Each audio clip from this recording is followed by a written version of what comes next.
warahmatullahi wabarakatuh. Hai teman-teman, perkenalkan nama saya Ayu Jiliani Permatasari. Saya dari Program Studi Pendidikan Guru Sekolah Dasar Universitas Muhammadiyah Purworejo. Saya di sini akan memberikan penjelasan tentang mata kuliah Pendidikan Matematika 1. Kalian bisa menggunakan buku seperti ini ya. Aritmatika untuk PGSD. Nah, bab pertama yang akan kita pelajari yaitu bab tentang sejarah bilangan.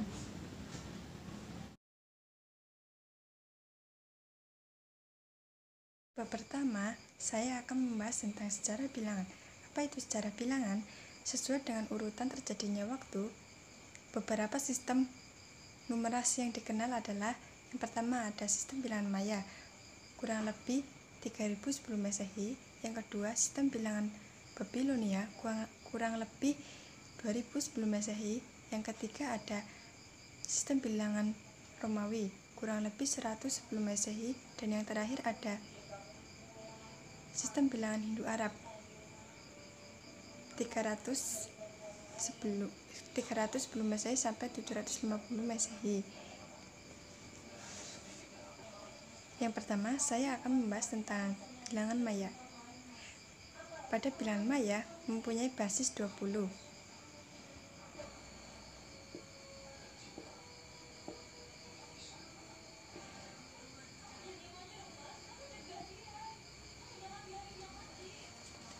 Nah, itu merupakan lambang bilangan dari sistem bilangan Maya. Untuk contoh soalnya bisa kita lihat sebagai berikut. Untuk contoh soalnya, nomor 1, untuk menyatakan 180 dalam sistem bilangan Maya adalah, untuk penyelesaiannya, bilangan 180 ditulis sebagai kelipatan dari 9, yaitu 9 kali 20 tambah 0, sehingga lambang bilangannya adalah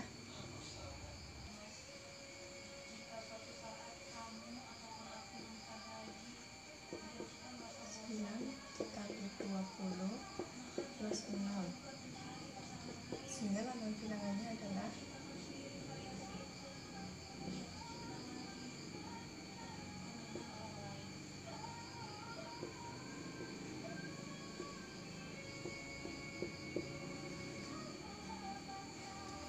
itu merupakan penyelesaian dari soal tentang sistem bilangan Maya. Yang kedua ada sistem bilangan Babilonia. Sistem bilangan Babilonia dilambangkan sebagai berikut.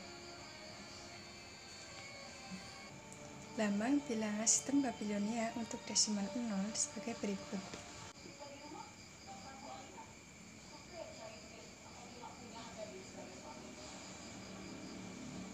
Itu merupakan sistem lambang bilangan Babilonia. Yang ketiga ada sistem bilangan Romawi.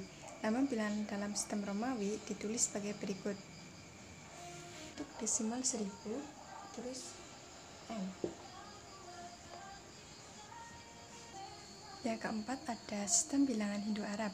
Sistem numerasi Hindu-Arab merupakan sistem numerasi yang paling banyak dipakai sekarang ini. Sistem ini memiliki 10 digit atau angka, yaitu 0, 1, 2, 3, 4, 5, 6, 7, 8, 9.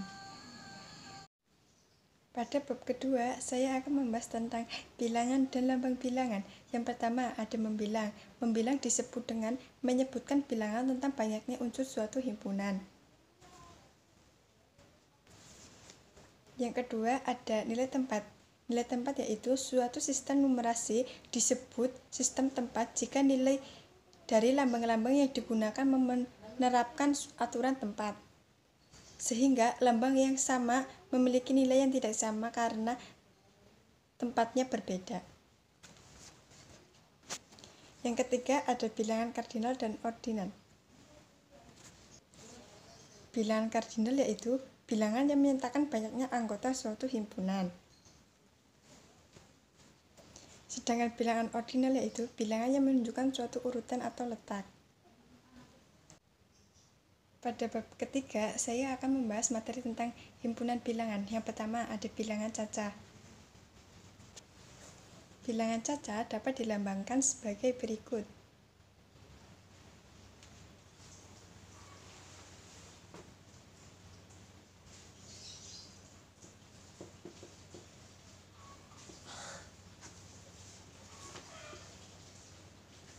Ada 0, 1, 2, 3, 4,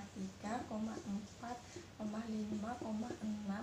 7, 8, 9, 10, dan seterusnya.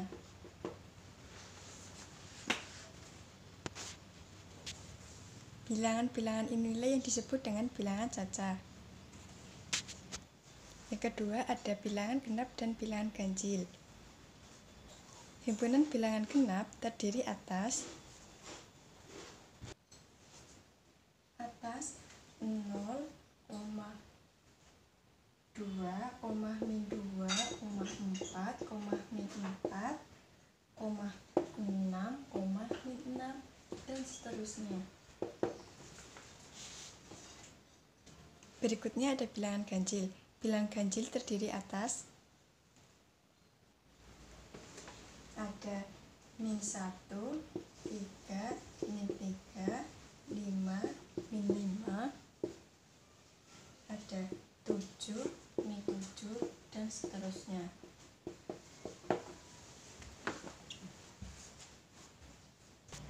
Yang ketiga ada konsep habis dibagi.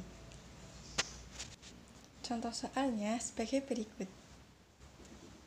Jika 3 dikali 4 sama dengan 12, maka jika 3 kali 4 sama dengan 12, maka 12 dibagi 3 sama dengan 4. Dinyatakan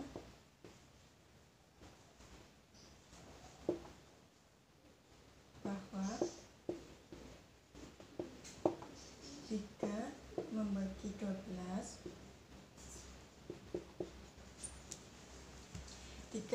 12 habis dibagi 3 dan 12 kelipatan 3 dan 3 faktor dari 12.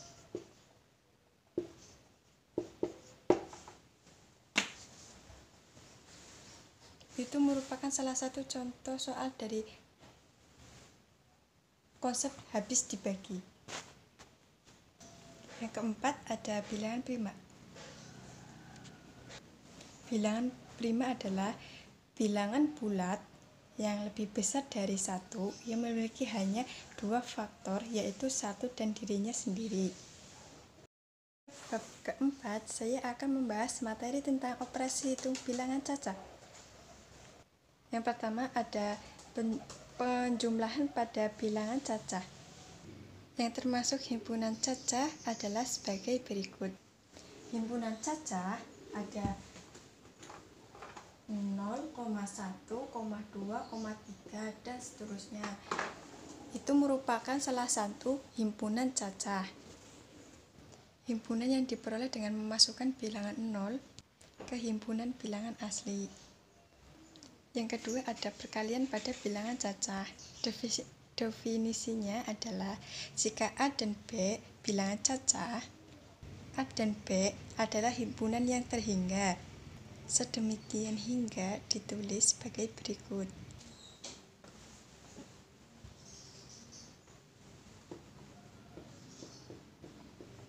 A sama dengan A dan B sama dengan B, maka A dikali B sama dengan A dikali B.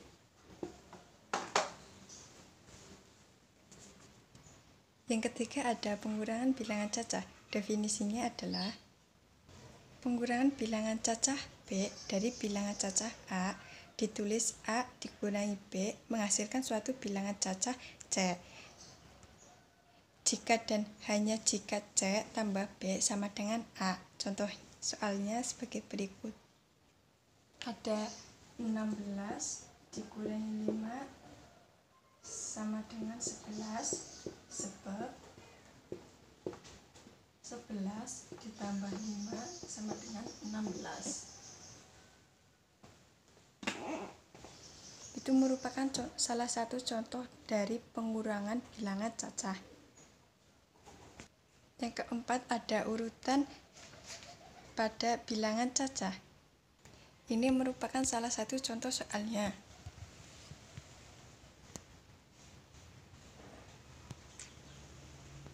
Untuk penyelesaiannya adalah karena ada bilangan cacah 8, sedemikian sehingga 6 tambah 8 sama dengan 14. Yang terakhir ada notasi pangkat. Jika A dan N masing-masing merupakan bilangan asli, maka pangkat ke N dari A ditulis A pangkat N. Didefinisikan sebagai berikut. Pada notasi pangkat A pangkat N, A disebut bilangan pokok, N disebut bilangan pokok N disebut pangkat atau eksponen, dan A pangkat N disebut bilangan berpangkat. Bab kelima, saya akan membahas tentang bilangan bulat. Yang pertama, ada konsep bilangan bulat. Himpunan bilangan asli yang dikenal adalah sebagai berikut.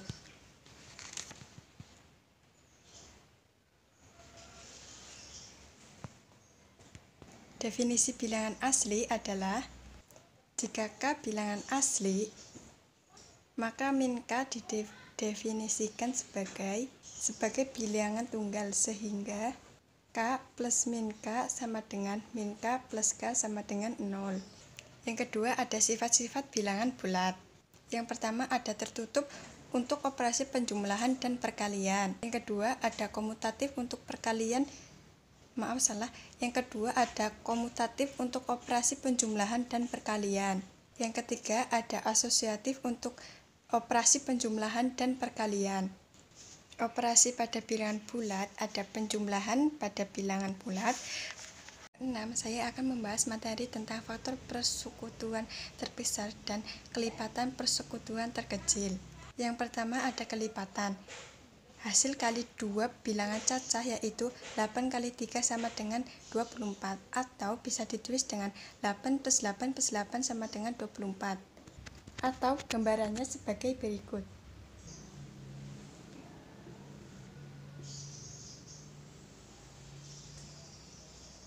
0, 8, 16, 24.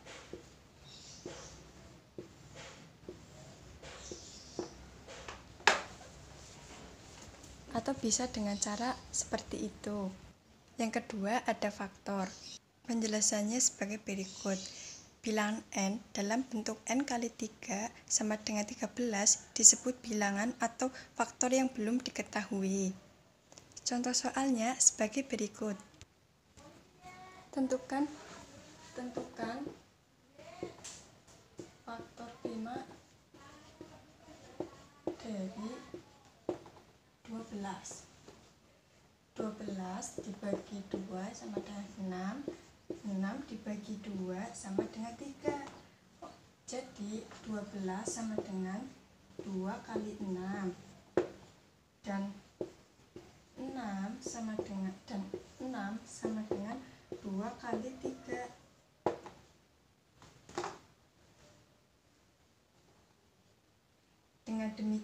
Dengan demikian, untuk faktor prima dari 12 yaitu menjadi 2 pangkat 2 dan 3. 3 ada KPK. Contoh soalnya sebagai berikut. Ada 3 dan 4. 3 itu merupakan yang terakhir ya, dan 4 bisa dibagi 2 sama dengan 2. Jadi KPK-nya adalah 3 sama dengan 3, 4 sama dengan 2 kali 2. Jadi KPK sama dengan 3 kali 2 pangkat 2 sama dengan 12.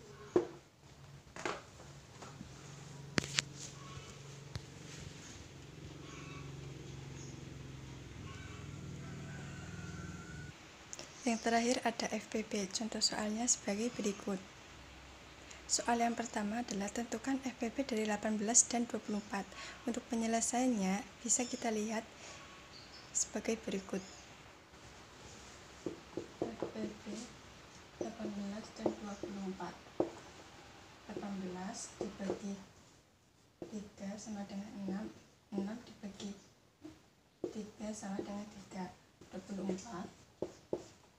2 dibagi 24 bagi 2 sama dengan 12. 12 dibagi 2 sama dengan 6. 6 dibagi 2 sama dengan 3. 18 sama dengan 3 pangkat 2. 2 kali 3 pangkat 2.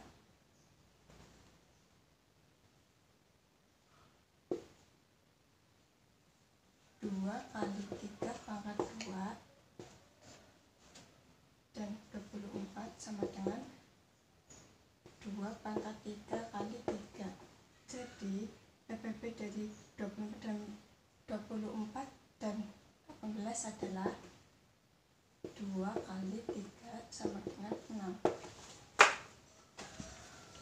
Pada bab ke-7 saya akan membahas tentang bilangan rasional dan bilangan irasional. Yang pertama ada bilangan rasional.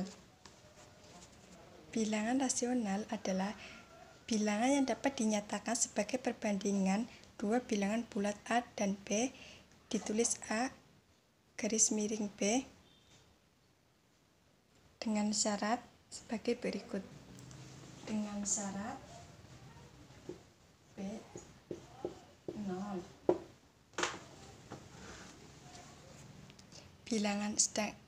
Sedangkan bilangan irasional adalah bilangan yang tidak rasional.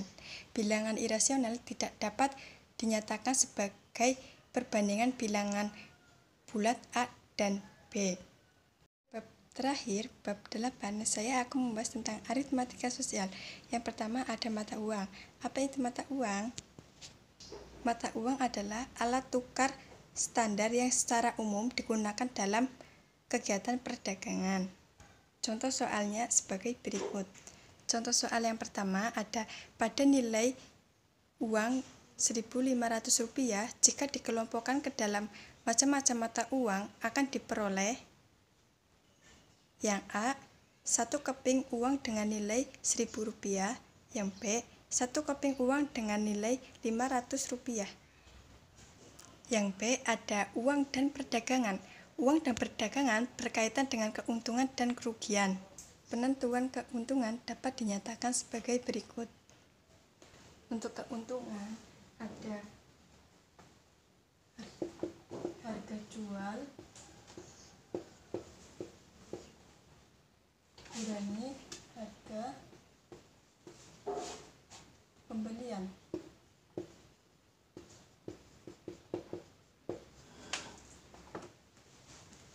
Sedangkan untuk kerugian ditulis sebagai berikut.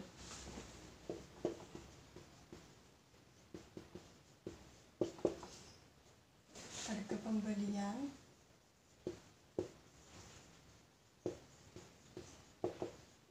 dikurangi harga penjualan.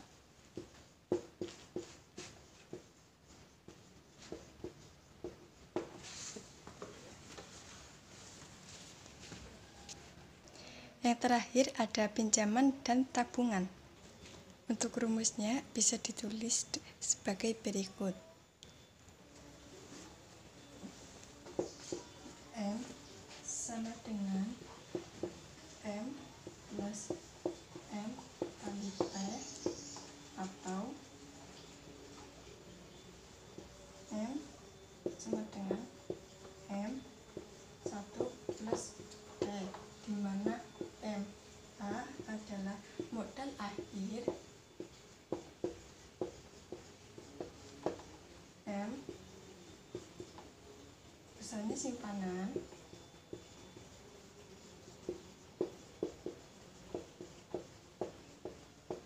atau modal, dan P adalah suku bunga.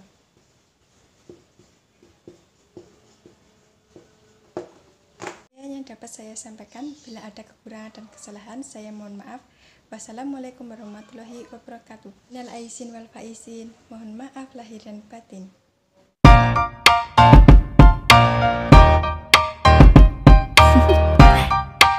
Do you want to know?